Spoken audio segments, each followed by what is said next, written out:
Welcome to Might Be Manic, where we spiral, but we spiral cute. This is episode 3, and this episode is going to be a little more light and fluffy because we've been diving into some sticky stuff, you guys. And now I feel like maybe we have a trauma bond. I truly believe I am in the middle of a manic episode. While I'm recording this Might Be Manic episode, I can tell, and it's like opposite day. Things I usually wouldn't want to do sound fun, and things I usually would love to do sound stressful. We're going to move into what my week was like. If you would like to share your week update with me, I'd love to hear it. Go ahead and send tea time to mightbemanic@gmail.com. And I will go ahead and feature you on next week's episode. I also have 2 besties who I will be sharing their week. My week wasn't bad. I don't complain much when I hear things people go through. And, you know, as a single mom, I'm very blessed. My kids are always been really easy for the most part.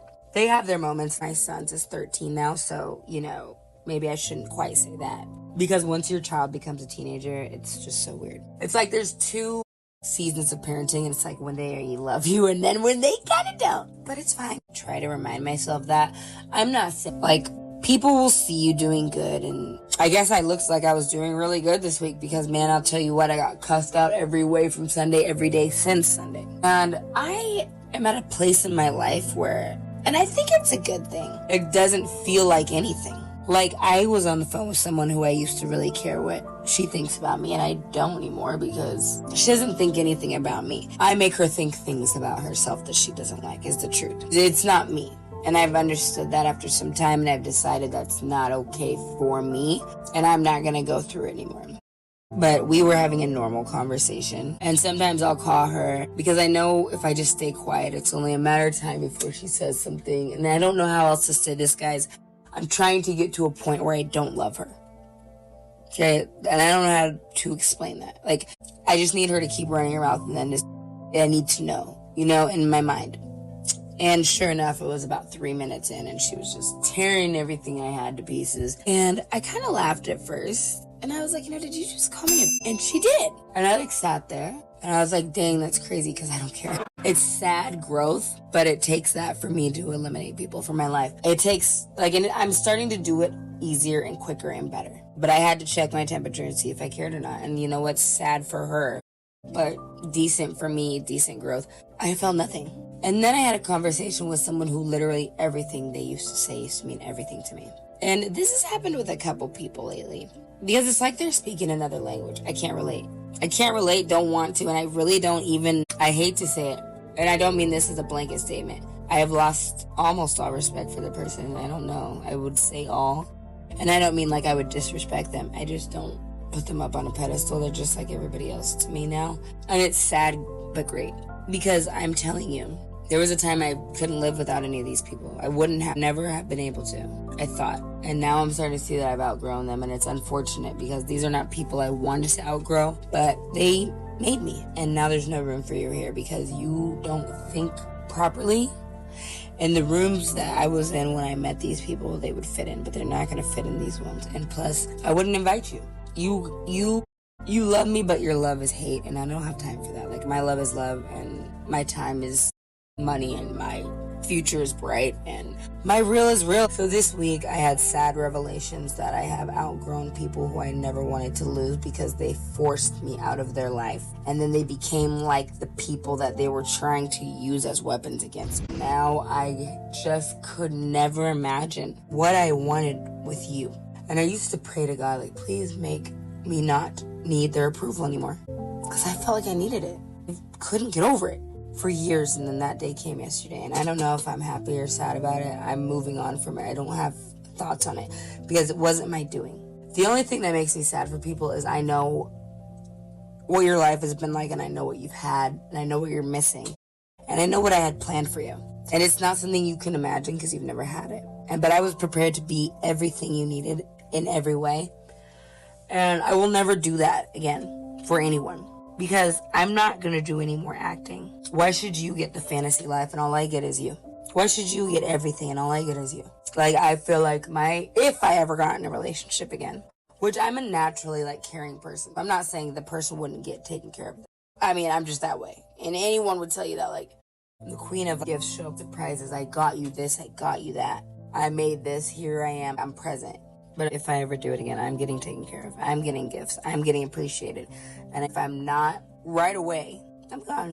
I need someone who can hear me the first time. If anything, when I'm in love, I feel weak. I hate it. I don't want to be like that. I hate who I am when I'm in love. I'm just going to do what I want to do, and then I'll find my destiny.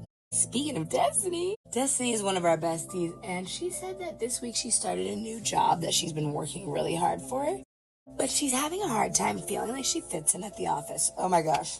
This is so valid, dude. The first time you go into the break room at a new job, it's scary. It's like Mean Girls, but they're not necessarily mean. It's so hard. And like finding what to wear every day, like all day they're telling you different things you have to remember. Just remember that you got the job because you're qualified. And often other people see our, potential way more than we do. Way more. And it doesn't matter when it comes to that, what you see. It's what they saw and you got it. Because they already believe you have it. Fake it till you make it. Act. See, and that's why theater and drama club have helped me so much in life. Because I'm not brave, and I'm not tough, and I'm just not a lot of things. But I am an actress. I'm a big pretender. Pretty soon, instead of pretending, you're being bold enough to be yourself out loud. And it's not scary because how do they know you're not acting? They're not going to believe you anyway. Or they will. As long as you can accept you got it. You're so qualified for that. All right, girl. What do we have next? Next, we have our bestie. Okay, Connor. Connor said he wants to introduce the person he's dating to his family soon, but he doesn't know if he should or not, because when he brought it up, they didn't seem enthusiastic about it. And I think they is referring to the partner, but we'll attack it from both sides.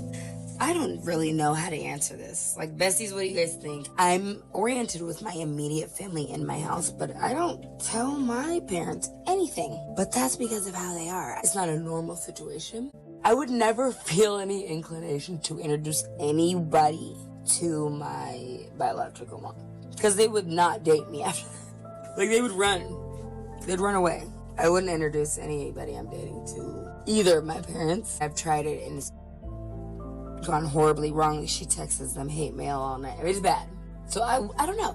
If your parents are nice and accepting of who you might be dating and they want to do it too, the partner wants to meet them, I wouldn't introduce anyone in under 6 months. That's just me. That might be slow burn. It depends on your goals. It depends on who you're talking about. Maybe you can write me again and we'll hash it out. And then I also will feature it next week so they can find out what happened. But I might not be the best person to ask this. Today we're talking about mental squatters, the thick thoughts that don't leave, and I'm not talking about those thoughts. So, okay, one of the things that I think about very often is where are all the cows, okay? And I hope you guys have heard about this. If you haven't, this is going to freak you out. So, no one wants to admit this, but there are not enough cows on this planet to feed us the way that we eat, period. There's not enough land, there's not enough water, there's not enough grass, there's not enough anything. It's literally impossible that every time you think you've eaten a burger, that it is pure beef and a burger. So, the global demand for beef is so astronomical that if every burger you've ever eaten truly came from a single whole cow, we would have run out decades ago. Is your stomach hurt yet? This is why I'm mostly vegetarian, but there are times I eat meat. There are, but only beef or chicken or turkey, and that's scary too. Remember that horse scandal? But we'll talk about that. So basically, the math doesn't work, and that's the point. The system was never designed to feed us honestly. It was designed to feed us cheaply and consistently, and those two goals come with a big cost. So think about this. A single McDonald's beef patty isn't one cow. It's not even 5 cows. It's often scraps from over 100 different cows. That's the whole neighborhood. And they're blended together to create the consistency. So your quarter pounder might contain meat from animals raised on different continents, slaughtered weeks apart. Excuse me.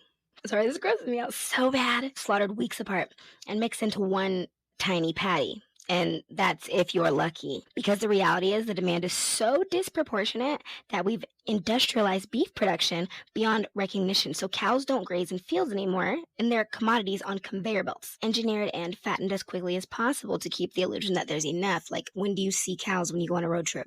Do you guys think of how much dairy and beef that's consumed on this planet, this is where it gets dark, okay?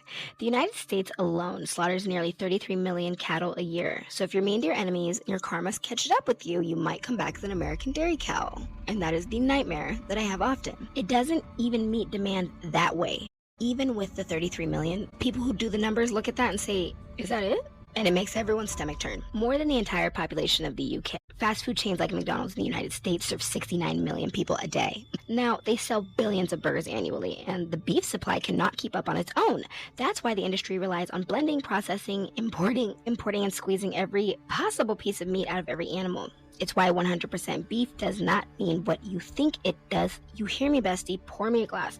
It means 100% of whatever parts can legally be labeled as the beef. It's why some products in certain markets are extended with water, binders, processed meat, byproducts, you name it, they got it. But the scariest part isn't what's in the patty, it's the gap between what we think we're eating and what's even possible to produce. If there really were enough cows to satisfy global fast food demand, we'd have to raise entire continents for grazing. We would drain rivers dry for water, we'd pump even more methane into the atmosphere than the beef industry already does, and right now that's 14.5% of all global greenhouse gas emissions. The system would collapse under its own weight, so instead of held together by illusion, a labyrinth of supply chains, monopolized meat packing giants, and marketing campaigns that convince you the burger on your tray is cow bun and ketchup, which, baby boy, I see in pasta. So next time you bite into a fast food burger, stop and think, I might be Manic. I think, how many homeboys is this? Okay, look, if you still go eat, look, bestie, you're not gonna eat that, are you? Let's take a walk. Galaxy.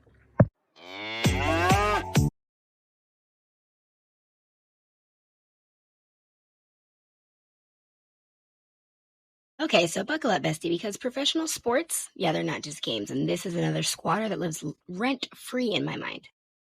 Rent-free. So, professional sports are the next squatter, and they are pure theater, politics, and propaganda wrapped in Nike sweatbands with billion-dollar breaks and scoreboards. So here's the uncomfortable truth. Most major sports are less about athletic competition and more about control, commerce, and conditioning. You see, at the surface level, it's about the love of the game.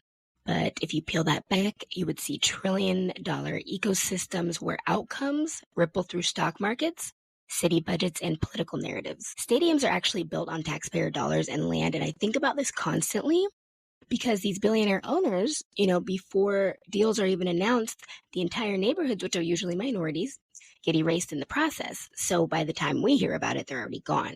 But in order to make these massive, expansive areas, they have to move homes and eliminate where people lay their head at night, which, puts people in a bind.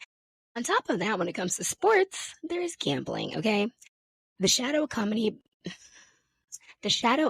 beneath it all. This is a shadow economy that's built underneath sports. So in 2023, legal sports betting in the U.S. topped 119 billion, not counting the black market. Players can be pressured, money talks, refs can be bought, calls can be missed, and a single fumble can actually shift billions of dollars. I can only imagine.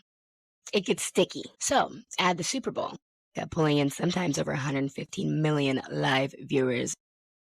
A number so massive, 115 million live viewers, that a 30-second ad actually costs $7 million. And that's just amazing. That's not a game, that's a ritual. That's engineering, and it's brand hypnosis. It's a collective trance. And that's why, if you think about it, everything you're watching cannot be spontaneous. It can't be. So ask yourself, why would some miracle comeback feel like a movie script? Or why certain teams always seem to win when ratings are low? Bestie, cheers, okay? This thick thought right here. Let's talk about the biggest illusion that we've all been sold, which is that school is meant to prepare you for life. I get so frustrated with the public school system. I don't like sending my kids to school. I absolutely hate it. And we live in a really safe town. My kids both, have had, not for them, but other people, police activity at the school, people bringing things they shouldn't bring, people having things they shouldn't have, and kids throwing punches that leave damage and trauma with children. On top of that, my kids have never had homework once. I'm not kidding. And I was on the computer during my podcast last week, and my son comes up with little tears in his eyes. He said, "Can you teach me to use that?" And I said, "Use what?" He said, "The computer." "You guys don't use computers at school?" He said, no, we all have iPads and we use voice to text. So I've been having him edit my podcast with me. They also asked if they could learn cursive. School is not meant to prepare you for life. It was never designed to. Our educational system, the one we spend 12 plus years of our lives inside, was not built for creativity, emotional intelligence, or survival. Wow! It's designed during the Industrial Revolution to churn out obedient factory workers. And it looks a lot like a penitentiary. And there's a lot of references to prison in children's in products and objects. Even I never used to like to call it a playpen. Because I'm like, is that short for penitentiary? Okay. They got the yard, the warden, the lunchroom. I mean, it's looking quite government prison-y in these schools. So I don't know. I hate that. And it really messes with my head. So, here's another brutal statistic. Nearly 60% of U.S. adults say they rarely or never use math that they learned in school. Yet less than 30% of high school students graduate with any real financial literacy. And that's another thing. There's no classes about money, but there's classes about getting busy. Lord have mercy. Not to mention, I remember when we were young, they would have those impact math books that gave you scoliosis. And they would say, well, it's not like in the future you'll have a calculator in your pocket. Actually, I do. And on top of that, I don't even have to touch the buttons. I can just ask her. How can they prepare our kids for a future they know nothing about? On top of that, teachers are paid so poorly. I mean, if they paid teachers $100,000 a year, our kids would get great educations. But at this point, it's like every year you see a new teacher on the news in your district that's done something awful, and you're like, oh my gosh, And on top of that, they will have no students passing certain, subjects literacy. And they'll have the same math teacher for 20 years while she tries to get her tenure or her pension, And it's like, so we're going to put her retirement over the fact that she's not changing the syllabus. She's not changing the curriculum. It's gotten lost. And it's something that we've all experienced and seen. I mean, it's like, we're just sending them there because we have to. But even truancy isn't taken seriously. Kids learn in school that mistakes are shameful, that success is a letter grade, and your worth is measured by comparison. And I tell my kids the main thing I want you to learn from school is how to be good at something you don't really want to do. Because if you don't get good grades at school, you will be doing things you don't want to do for the rest of your life. So how well you do these things at school will decide how much of your life you'll spend doing things you might not like. But being an adult means sometimes doing things you don't want to and being great at them. And that's what school's about, being great at a variety of things. They're really worried about the social construct of it, which is also hot garbage because they get these influences. And I keep my kids young, but they go to school and hear these things. And I'm like, oh my gosh, they gave an announcement on the school bus not to bring any alcohol. He's 13.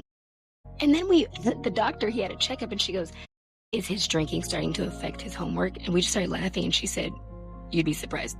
My good golly gosh. That can't be. That can't be. Then to be on scared straight. Okay, now for the part they really don't want you to think about, school is one of the most accurate predictors of incarceration. In some states, they actually use third grade scores from reading to project how many prison beds they'll need in 15 years. So let me just tell you this.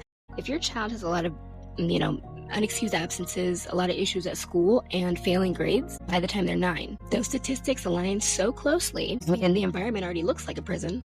But if your child has those criteria right there met, they're building a prison cell for them. Students are 3.5 more likely to be suspended or expelled when they are Black, as opposed to white students, for the same behaviors, and this is so true. Growing up, our parents always felt like if an adult says you did something, you're in trouble. I don't feel that way. My kids have every chance to explain it to me because there have been so many incidents like this, and it's unfortunate. This can often derail futures, before they even have a chance, and being held back can cause low self-esteem and low self-worth. It's a prison pipeline. It's a school to prison pipeline. And then even college, marketed as the golden ticket, really isn't, because nearly 40% of college graduates end up graduating and working in jobs that don't even require a degree, which is what I'm doing right now. It's great. And while carrying an average of $37,000 in debt. So many employers now say the thing college doesn't teach, emotional intelligence, creativity, and problem solving is what they really look for. But unfortunately, people don't have that either. So what does school teach? To sit, to follow orders, and to compete for approval, and also how to put on a rubber. Let's go, girl. Okay, it's the theory that makes simulation believers go, that's too far. So you know about the simulation, that everything is a collection of numbers. Essentially, this is a big game of Sims and we're being controlled by an outside force or entity. Well, have you heard of simulated solipsism? Because that's our next squatty body, okay? And if the idea that we might be living in a simulation makes you feel unsettled, then this one might make you pass out. And I believe in this. I don't know if I believe in it. I don't dispute it. And I do use this in thinking on a daily and usual basis. So what I did in the beginning of 2024 is I started being really selfish. And when people would say, that's rude, I would say, well, I don't even know if you're real. I can't even prove you have a soul like I do, and I feel hurt by that, and I don't deserve it, so I'm going to do what is best for me. Because as far as I know, I'm the only one here. This is the idea of simulated solipsism, which is that you might be the only conscious thing in existence. And some people feel scared by that. Think about it. You can't prove anyone else has a soul, and they can't prove it to you either. How do you know? How do you know they continue when you're gone? It's like when they say if a tree falls and no one's around, does it make a noise? Or did it fall, or is there a tree when no one's around? Rewind. Most people know the classic simulation theory, we're living inside an ultra-advanced computer, built by future humans, aliens, or some unfathomable intelligence. The world is code, that reality is rendered on demand. Wipe the sweat off your brow. Everything we perceive is a kind of cosmic video game, right? But at least in that version, we're all inside of it together. This is saying, take a hammer to that, knock it out, because what if there is no we? Like, what if there's only you and you spend your life as a doormat and they're, like, not even conscious and you're just having a bad time for no reason? Like, what if every person you've met is just an avatar? Like, they're not here like you. What if you are the one player playing the game and everything else is scripted? They don't feel because there's nothing to feel. So you're getting heartbroken and feeling like miserable. But they didn't feel anything. It's just a game. It's a simulation. They're not real. They're just designed to respond, react, and evolve based on your decisions. It's an algorithm. You want something worse? Get the shovel, bestie. Let's go deeper, okay? Because this isn't impossible. It's actually easier to simulate one conscious entity surrounded by complex illusions than to actually simulate billions of independently running, reasoning minds. Think about it. Your computer, if it was controlling 600 Sims at once, the memory, there wouldn't be enough RAM. It's highly more likely that it's all made for one point of view, one vantage point for one player. The rest is background code, which is dormant until you approach it. So scale that up to the universe, right? Why render 8 billion inner lives? They can only render yours. It's kind of like this thought my friend had. And I hate saying this because I'm a firm believer, in my higher power. But most of my friends aren't, and we have conversations. And he said, well, because we were talking about Genesis in the Bible. He said, well, of course he created people. God created people. And I said, what do you mean? He said, if he didn't create us, what would he be God of? And that makes me when I told my son that, he was like, well, he doesn't know what to think. First, I was like, ouch, I don't know how to answer that, and I don't like that. But I'm not all-knowing, I'm just a messenger. But next, it made me think, there has to be other galaxies out there then. Because that's true. So anyway, there is something for you to think about. So what if you are the experiment, and it's not just a playground, but it's a lab? Kind of like brain in a jar. Like the thought that you could be a brain in a jar, getting hit with different electric sources, and it's causing these thoughts and these things. They're not real. They're just seeing what happens when they put the red one with the blue one and oh, you're married. Oh Lord. So what if it's all just nothing more than a system studying responses? Are you compassionate, jealous, violent, forgiving? And that's why you go through seasons and eras of your personality. And then the world adjusts accordingly, presenting new scenarios and new quote-unquote people, to actually progress you or get in your way. So here's where it gets really weird. How would you know? We can't know. You can't prove that anyone else is here or conscious like you are. Not scientifically, not philosophically, you cannot do it. We can even locate in the body where the soul is. So, this is the idea that your mind is the only one certain to exist, and I feel like that's a fact. It's the only one I can prove is certain to exist. I don't know. It's not possible to disprove it. Add advanced simulation tech to that, and suddenly the entire fabric of shared reality feels suspicious. That's why I do not let people make my day bad. If people say, don't you feel bad for not saying hi back? I don't feel like it, so I didn't. I don't even know if they're real. If you are the only one, though, what does that mean about morality and love and grief? Did your mom love you, or was that a response engineered to teach you something? Would it matter? Would it matter? Is this just shifting of narratives and different scenes and levels? And the deeper you think, the more bizarre it gets.